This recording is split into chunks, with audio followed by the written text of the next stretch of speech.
part of the video on the electron spectra of the transition metal complexes. First video में हमने about the electronic spectrum of the hexa aqua titanium third ion के बारे में पढ़ा. Second video में हमने cover करा about the L S coupling and the term symbol. This video is very important, the second part, right. Third video में हमने पढ़ा about the selection rules of the d transitions, जिसमें हमने पढ़ा about the spin selection rule and the Laporte selection rule. आज इस video में हम पढ़ने वाले हैं अबाउट द इलेक्ट्रॉनिक स्पेक्ट्रम. इसकी डेफिनेशन बहुत बार पूछी गई है. And about the spectrochemical series with a trick to learn the series. Next होगा हमारा topic back bonding. This is also another important question जो कि अक्सर पूछा जाता है 1 मार्क 2 मार्क क्वेश्चन में. And next about the LMCT and the MLCT, ligand metal charge transfer और the metal to ligand charge transfer. So basically about the electronic transitions, जो कि दो टाइप के हो सकते हैं, about the DD transitions and the charge transfer transitions. Last में हम पढ़ेंगे about the Orgel diagram. Again very important question, जिसमें हम पढ़ेंगे about the diagram of the octahedral and the tetrahedral of D1 and the D9 configuration.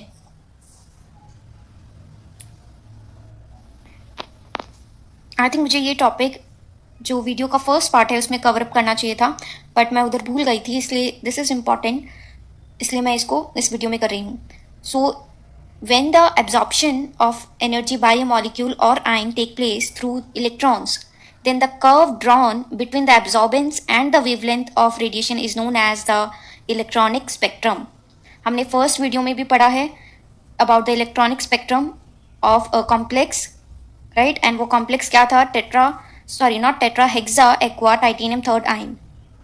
And अगर आपको उसका electronic spectrum याद आ रहा हो तो आई थिंक ये आप डेफिनेशन समझ गए होंगे. So the curve which is obtained when we put the value of the absorbance और the wavelength, that curve is basically known as the electronic spectrum. ये भी एक इलेक्ट्रॉनिक स्पेक्ट्रम है and it is a curve, right. So अब अगर हमें ध्यान रहेगा कि हाँ ये इस कॉम्प्लेक्स का इलेक्ट्रॉनिक स्पेक्ट्रम है एंड ये हमने ऑब्टेन कैसे करा है, इधर वेवलेंथ थी इधर एब्जॉर्प्शन था, सो हमें वो डेफिनेशन रटनी नहीं पड़ेगी. Now come to the spectrochemical series. The arrangement of the ligands in the increasing order of the ligand field splitting energy is known as the spectrochemical series. अगर हम लिगेंड्स को इंक्रीजिंग ऑर्डर में उनकी ligand field splitting energy से arrange करें तो we get a series which is known as a spectrochemical series. And this is the trick to learn the series. These are the strong field ligands and these are the weak field ligands. अब हम बात करेंगे about the electronic transitions. जल्दी जल्दी इन topics को पढ़ेंगे because they are very easy. So electronic transitions दो type के होते हैं. First one is DD transitions and second one is the charge transfer transition, जिसके अंदर ही LMCT एंड द MLCT आते हैं. फर्स्ट हम पढ़ लेते हैं about the DD transitions. So in crystal field theory it is assumed that the metal d orbitals split into 2 or more levels on complex formation and electrons can be transferred from the lower level to the higher level with the absorption of an appropriate amount of energy, and such transfer are known as the DD transitions. ये कभी कभार 1 mark question में आ जाता है. and these transitions are of weak intensities. Now why they are of weak intensities? अगर आपने third part देखा है वीडियो का तो आपको जरूर पता होगा. So now come to the charge transfer transitions. So these are the transitions in which an electron is transferred from one atom to another. DD transitions में हम क्या करते हैं, जो इलेक्ट्रॉन का ट्रांसफर जो होता है वो उसी एटम में होता है, बिकॉज D से D में जाएगा तो वो उसी एक atom within the atom बात करते हैं हम. But in the charge transfer transitions में क्या होता है, these are the transitions in which an electron is transferred from the one atom to the another, and this is accompanied by with the help of the charge from atom to atom within a molecule. The charge transfer can be from ligand to metal. अगर ligand to metal होगा then हम इसे बोलेंगे ligand metal charge transition, charge transfer, and or from the metal to ligand यानी कि MLCT. The ultraviolet bands are intense. They are associated with the transfer of an electron from one atom to another and so are called the charge transfer band and इन bands के ही spectrum form होंगे, so they are known as the charge transfer spectrum. अब अगर हम बात करें charge transfer transitions के टाइप्स की, तो दो टाइप्स के होते हैं, LMCT and the MLCT। So the transition is classified as the ligand to metal charge transfer if the migration of electron is from the ligand to the metal, right. And अगर metal से ligand हो रहा है then अब उसे हम बोलेंगे MLCT, right. And for the LMCT यानी कि ligand to metal charge transfer के लिए लिगेंड्स के पास of course lone pair of electrons होना चाहिए और मेटल के पास एम्प्टी ऑर्बिटल्स होने चाहिए। Now start the back bonding. So back bonding occurs between the atoms in a compound in which one atom has the lone pair of electron and the other have the vacant orbital which is placed adjacent to the each other, right? So basically it is a transfer of the lone pair from the filled shell to the empty one.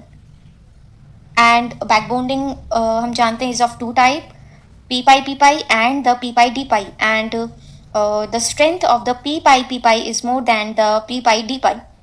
ये topic हम class 12 से पढ़ते आ रहे हैं, right. Now the important examples and the famous example आता है इसमें the metal carbonyl complexes.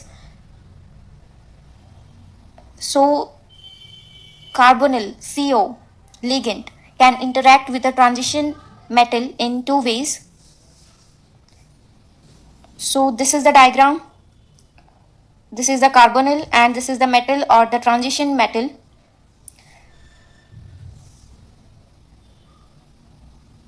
It possesses a full sp orbital on the carbon which can donate its electron density to a transition metal and thereby forming a bond. It is sp hybridized and it has electron density. ये अपनी electron density किसको देगा? metal को, to form a sigma bond. So sigma bond is formed by the overlapping of the lone pair of on the carbon monoxide. This is the carbon monoxide and carbon पे lone pair present है and ये अपनी lone pair किसको donate कर देगा? metal को, to form a sigma bond. and इधर vacant d orbital है transition metal का। हमने ऊपर भी डेफिनेशन पढ़ी है, बैक बॉन्डिंग के लिए हमें लोन पेयर प्रेजेंट होना चाहिए किसी एटम पे, तो यहाँ पे कार्बन पे प्रेजेंट है एंड किसी मेटल के उसे एक्सेप्ट करने के लिए हमें वेकेंट ऑर्बिटल होना चाहिए जो कि मेटल के पास है उसका d ऑर्बिटल, राइट। सो लोन पेयर की वजह से क्या बन गया? Sigma bond. So the carbon monoxide also possesses an empty p orbital on carbon at 90 degree to the sp orbital. These are the empty p orbitals. So this empty p orbital can accept the electron density from a transition metal, again forming a bonding interaction, and this bonding interaction form a pi bond. And this bonding is also known as the synergic bonding in the metal carbonyl. So the bonding in the metal carbonyl involves both sigma and the pi bonds. Now यहाँ तक तो हमने एकदम हलवा topics पढ़े हैं, एकदम easy topics, but अब this topic is I think new for us and also it is very important for the exam point of view, which is the orgel energy level diagrams. So सबसे पहले हमें इसकी definition पता होना चाहिए कि हम ये चीज़ क्या है, हम किसे पढ़ रहे हैं, right? एंड डेफिनेशन हमें आनी भी चाहिए because 1 mark question 2 mark question में ये पूछी जाती है. सो द को relation diagram portraying the energies of state as a function of the field strength are known as the orgel diagrams. I know ये कुछ भी समझ नहीं आया होगा आपको अगर आप इसे पहली बार टॉपिक इसको पढ़ रहे हैं तो, बट लेट्स स्टार्ट. अगर हम आगे जैसे जैसे पढ़ेंगे हमें ये डेफिनेशन भी क्लियर होती जाएगी. सबसे पहले हमें पता होना चाहिए कि ऑर्गल डायग्राम कैसा दिखता है. सो मैं आपको बता दूं, ये है D1 कॉन्फ़िगरेशन का ऑक्टाहेड्रल फील्ड का ऑर्गल डायग्राम. अब हमने इसे बनाया कैसे है, हमने इधर लिए है इंक्रीजिंग लिगेंड फील्ड एंड इधर लिए हमने एनर्जी. सो इधर हमने क्या ले लिया, फील्ड की स्ट्रेंथ ले ली, लिगेंड के फील्ड की स्ट्रेंथ ली है एंड इधर हमने क्या लिया है, एनर्जी. अब ये D1 कॉन्फ़िगरेशन का डायग्राम कैसे बना वो अब हम समझते हैं. एंड आई थिंक इससे आपकी डेफिनेशन भी क्लियर हो जाती है। सो अब हम देखेंगे कि ये D2, सबसे पहले हम एक एक पार्ट को लेंगे। अब ये D2 आया कैसे? हमें ये पता है कि ये जो है ये टर्म सिंबल है, जो कि हमने सेकेंड वीडियो में पढ़ा था कि वो क्या होता है। So second video is very very important, वो ही बेसिक्स है। सो इधर 2 क्या रिप्रेजेंट कर रहा है? स्पिन मल्टीप्लिसिटी को। एंड D हमने क्यों लिखा है? ये कहीं ना कहीं L, कैपिटल L से रिलेटेड है, राइट? एंड कैपिटल L क्या था? हमने सेकेंड पार्ट में पढ़ा था कि L क्या था? Resultant angular momentum. उसमें हमने निकालना भी देखा था एंड उसमें देखा था कि अगर L की वैल्यू 0 होगी तो वो S होगा, L की वैल्यू 1 होगी तो वो P होगा, एंड L की वैल्यू 2 होगी तो वो D होगा। सो अब हम बात करते हैं अबाउट द D1, क्योंकि हमें D1 का ही डायग्राम बनाना है पहले। सो D1 के अंदर 1 इलेक्ट्रॉन प्रेजेंट है एंड L की वैल्यू आप ऐसे लिख लीजिए, इसके लिए +2 +1 0 -1 -2। सो इलेक्ट्रॉन इधर प्रेजेंट है तो L की वैल्यू क्या होगी? +2। एंड हमें पता है L जब 2 होगा तो क्या सिंबल यूज होगा? D। सो अब हमें पता चल गया D कहाँ से आया। अब पता लगाना है कि ये 2 कहाँ से आया। सो 2 आया है स्पिन मल्टीप्लिसिटी से। स्पिन मल्टीप्लिसिटी का फॉर्मूला क्या होता है? 2s + 1, right? That's why we get the 2। इधर s की वैल्यू क्या हो जाएगी? हाफ, बिकॉज एक ही इलेक्ट्रॉन है, तो इधर क्या होगी? 2। एंड एक ट्रिक भी बताई थी उसमें मैंने, जितने भी अनपेयर्ड नंबर ऑफ इलेक्ट्रॉन हो उसमें अगर हम 1 प्लस करते हैं तो हमें स्पिन मल्टीप्लिसिटी पता चल जाएगी। अगर इधर 2 इलेक्ट्रॉन, मान लो इधर 2 इलेक्ट्रॉन है अनपेयर्ड, अब हम उसके अंदर 1 ऐड कर दें तो हमें स्पिन मल्टीप्लिसिटी मिल जाएगी। अब हमें पता चल गया कि ये D2 कैसे लिखा गया है। अब हमें पता है जो D ऑर्बिटल है वो 2 पार्ट्स में डिवाइड होता है, EG एंड T2G। ऑक्टाहेड्रल में हमें पता है EG जो है वो ऊपर आता है, T2G नीचे आता है। ट्रिक भी याद रख सकते हैं आप, ऑक्टाहेड्रल एंड टेट्राहेड्रल। टेट्राहेड्रल जो वर्ड है वो T, राइट? T से 3 एंड 3 T2G एंड वो ही ऊपर आएंगे, यानी कि टेट्राहेड्रल में T2G ऊपर आएगा, EG नीचे आएगा, because tetrahedral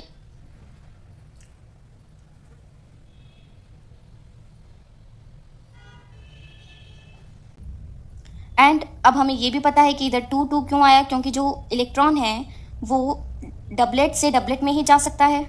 this is the doublet state, right? Spin multiplicity हमें स्टेट ही प्रोवाइड करवाती है। सो इधर 2 है तो ऑब्वियस बात है इधर भी 2 होगा, इधर भी 2 होगा। सो जो इलेक्ट्रॉन होगा वो कहाँ से जाएगा? T2G से EG में, बिकॉज देखते हैं अभी और डिटेल में अच्छे से समझाते हैं। सो अब हमें ऑक्टाहेड्रल के डायग्राम सीखने हैं और ऑर्गल डायग्राम कैसे बनाने हैं, एक तो D1 का, एक D9 का। सो स्टार्ट हम करते हैं D1 से। इधर हमें पता है D2 क्यों आया है, और ऑक्टाहेड्रल है यानी कि EG ऊपर आएगा, T2G नीचे आएगा। D1 है यानी कि एक इलेक्ट्रॉन है जो कि लोअर एनर्जी स्टेट में प्रेजेंट है, T2G नीचे है यानी कि वो लोअर एनर्जी स्टेट में। एंड कोई भी इलेक्ट्रॉन होता है वो लोअर से हाई में जाता है, सो लोअर से जाएगा हाई में। सो जहाँ से वो जाएगा उसे हम नीचे लिखेंगे, मैंने लिख भी दिया था कि आपको याद रहे। सो T2G से जाएगा EG में, that's why we write it as the lower energy level. अब बात करते हैं D9 की। D9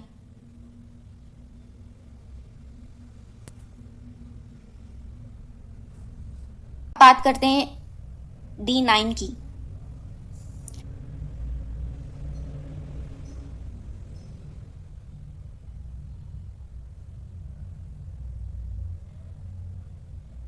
D9 के केस में क्या होगा? These are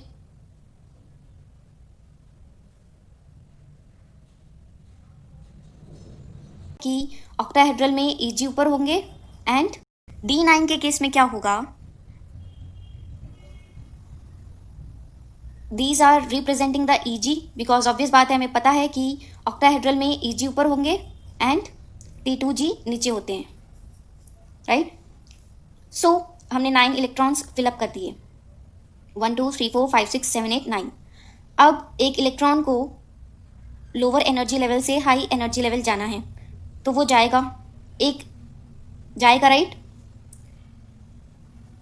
सो इधर पहले क्या होगा, it is as a whole present होगा। सो जब ये इलेक्ट्रॉन जाएगा तो इस होल को फिलअप कर देगा। जब इधर वाला होल फिलअप हो जाएगा तो इधर कुछ नहीं, इलेक्ट्रॉन नहीं रहेगा, बिकॉज वो तो जा चुका है। सो बेसिकली इधर भी एक होल हो गया फॉर्म, वेकेंट होल बोल सकते हैं हम इसे। सो बेसिकली क्या हुआ, होल का ट्रांसफर हो गया। पहले होल इधर था, बट फिर क्या हुआ, होल इधर क्रिएट हो गया इलेक्ट्रॉन के जाने से। सो होल का ट्रांसफर हो गया। इधर तो होल जो था वो ऑक्यूपाई हो गया इलेक्ट्रॉन के इधर मूव करने से, बिकॉज इलेक्ट्रॉन को तो लोअर एनर्जी से हाई में ही जाएगा ना वो। सो जब वो गया तो इधर का जो होल था वो फिलअप हो गया, बट इधर का होल उसने क्रिएट कर दिया। सो बेसिकली होल के ट्रांसफर को हम इधर कंसिडर करेंगे। सो होल जो था वो कहाँ से आया, Eg से T2G आया ना। सो जो जहाँ से आता है उसे हम नीचे लिखते हैं।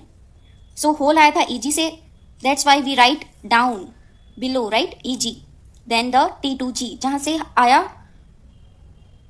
उसे हमने नीचे लिखा। सो होल आया था Eg से T2G के पास, तो हमने Eg को नीचे लिखा, T2G को ऊपर लिखा। और तो सब हमने सबसे पहले हमने बेसिक को जान लिया। सो आई थिंक अब हमें D1 एंड D9 ऑक्टाहेड्रल के लिए ऑर्गल डायग्राम बनाने आ गए। अब अगर हम बात करें अबाउट द टेट्राहेड्रल, टेट्राहेड्रल के केस में हमें क्या करना है, जस्ट अपोजिट कर देना है। यानी कि अगर ये डायग्राम शो हो रहा है फॉर द D1 ऑक्टाहेड्रल, तो ये ही डायग्राम अप्लाई होगा फॉर द D9 टेट्राहेड्रल। बस टेट्राहेड्रल में हमें ये ध्यान रखना है कि जो हम G लगाते हैं ना, G, ये G नहीं लगाएंगे, उधर हम लिखेंगे इधर E एंड इधर हम लिखेंगे T2। सो D1 ऑक्टाहेड्रल का सेम डायग्राम होगा फॉर द D9 टेट्राहेड्रल। इधर भी सेम होगा, D9 ऑक्टाहेड्रल का ये है तो D1 टेट्राहेड्रल के लिए ये हो जाएगा। बस केवल हमें टेट्राहेड्रल के केस में G नहीं लगाना है। ये आप अच्छे से बना के आना कि ये पूरा सब कुछ मेंशन करना है। इधर इंक्रीजिंग लिगेंड फील्ड आएगा एंड इधर एनर्जी आएगी। मैंने रफली बता दिया आपको। अब बुक का भी देख लो एक बार कि ये D9 configuration in the octahedral field वो ही सेम होगा, but D1 configuration in the tetrahedral field. But tetrahedral में क्या करना है, हमें G नहीं लगाना है। ऐसा क्वेश्चन भी पूछा जा सकता है कि draw the orbital energy level diagram for the D1 and the D9 states in the octahedral field. यानी कि दोनों ही स्टेट्स के D1 एंड D9 के बताना है। सो आप ऐसे भी डायग्राम बना सकते हैं।